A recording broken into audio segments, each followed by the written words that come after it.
Hi friends, ఈరోజైతే మనం కృష్ణానదిలో చేపలు పట్టడానికి అయితే వెళ్తున్నాం. ఇక్కడ నుంచి ఒక 5 కిలోమీటర్ల లోపల అడవిలో గుండా వెళ్ళిపోవాలి. ఈ రోడ్డు కూడా అంత మంచిగా ఉండదు, అంత రాళ్ళతో ఉంటుంది. ప్రజెంట్ అయితే మనం మన బోటుల దగ్గరకు వచ్చేసి కనిపించే బోట్ ఏమైంది. ఇప్పుడు ఇక్కడ నుంచి మనం నది లోపలికి వెళ్ళిపోవాలి. మనం వెళ్ళిపోతున్నాం. ఇక్కడ నుంచి లోపలికి వెళ్ళిపోయిన తర్వాత వల వేయడం స్టార్ట్ చేయాలి. ఇప్పుడు సాయంత్రం పూట కాబట్టి వలలు వేస్తుంటాం. వలలు వేయటం కూడా చాలా జాగ్రత్తగా వేయాలి. కొన్ని కాడ చిక్కులు ఉంటాయి, అవి సరి చేసుకుంటూ జాగ్రత్తగా వేయాలి. లేకపోతే మనకి చేపలు పడవు. అవి ఎంత జాగ్రత్తగా వేసుకుంటే అంత మంచిది. ఇప్పుడు వెనకాల దాన్ని మాటుకోలు అంటారు, అలా అంటే పడవ ముందుకు వెళ్ళిపోయింది అనమాట. మనం ఎంచడం ఏంటంటే ఓన్లీ జర్నీకి వల వేసేటప్పుడు మటుకి కంపల్సరీగా ఆ మాటుకుల్ని నడపాలి. వల కూడా పూర్తి అయిపోయింది ఫ్రెండ్స్, కంప్లీట్ అయిపోకొచ్చింది.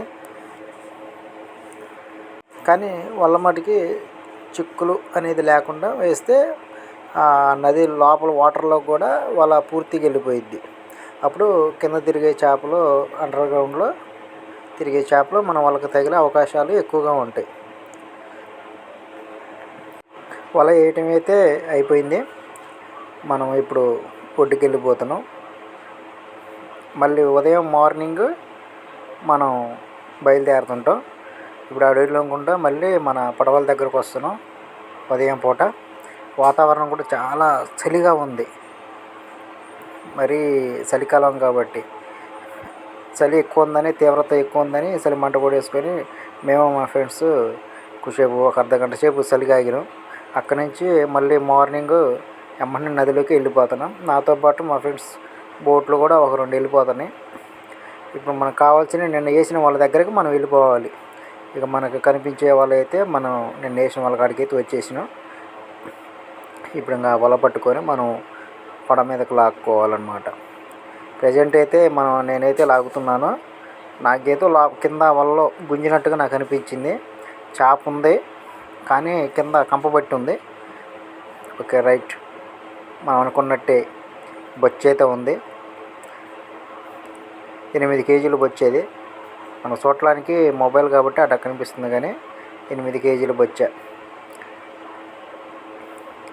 వచ్చేసింది, పడవలోకి వచ్చేస్తుంది. ఒక్క నిమిషం. Okay, right. మనం అనుకున్న బొచ్చ మన చేతిలోకి వచ్చేసింది. లైవ్ ఫ్రెష్ దీన్ని బొచ్చ అంటారు. మనం వేసేది కూడా అచ్చంగా బొచ్చలలో వేస్తాను, ఎందుకంటే ప్రజెంట్ అయితే బొచ్చలు నడుస్తున్నాయి. ఇప్పుడు ఇంక వలన మొత్తం ఇంకా క్లియర్ చేసుకొని వాళ్ళు ఎత్తడం అయితే అయిపోయింది. ఇంకా మనకు పడ్డది అయితే ఒక బొచ్చ అయితే పడ్డది. ఈ రోజుకైతే మాకు ఆ కూలి చాలుగా, మాకు ఇంకా బడ్జెట్ సరిపోయిద్ది. ఇప్పుడు ఈ వల్ల కూడా చాలా జాగ్రత్తగా మళ్ళీ ఉదయం పూట వేయాలన్నా కానీ, మళ్ళీ సాయంత్రం పూట వేయాలన్నా కానీ చాలా జాగ్రత్తగా వేయాలి. కాబట్టి నేనేం చేస్తానంటే ఇప్పుడు ఈ వలని ఒక చీర గుడ్డలో మూట కట్టుతుంటున్నా. రేపు సాయంత్రం మళ్ళీ జాగ్రత్తగా పడిద్ది. మనమైతే చేపల మటుకి మార్కెట్కి తీసుకెళ్తున్నాం. అక్కడ ఎంత కాటా వస్తుందో చూస్తున్నాం. KKK చేపల మార్కెట్. ఇప్పుడు మనం తీసుకొచ్చిన ఈ బొచ్చిన మటుకి ఇక్కడ కాటా పెట్టాలి. ప్రజెంట్ అయితే బొచ్చ 6 కేజీలు వచ్చింది అనుకుంటున్నా. 6 కేజీలు వచ్చింది. ఇంకో బొచ్చ కూడా ఉంది. ఆ బొచ్చ కూడా 6 కేజీలు వచ్చింది అనుకుంటున్నా. 6 కేజీలు 300 వచ్చింది. Okay friends.